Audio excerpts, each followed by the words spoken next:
मैं 4 घंटे से आपका इंतजार कर रही हूं। I have been waiting for you for 4 hours या सिंस 4 आवर्स। सिंस लगाएंगे या फॉर? चलिए समझते हैं।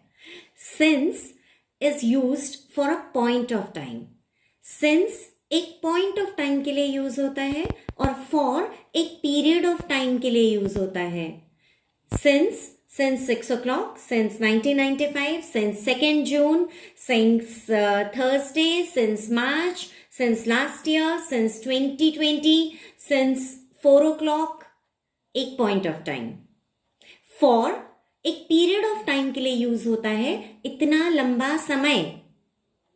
For 5 minutes, for 2 months, for 6 days, for 10 years. I have been living here for 10 years. I have been waiting for you for 2 hours. I have been waiting for you since morning. I have been waiting for you since 4 o'clock or for 4 years. Friends, please subscribe to the channel. अगर आपको ये video अच्छा लगा हो तो please like it और इस channel को ज़रूर सब्सक्राइब कीजिए ताकि मुझे मोटिवेशन मिले और मैं ऐसे ही अच्छी वीडियोस आपके लिए बनाती रहूँ। Thank you.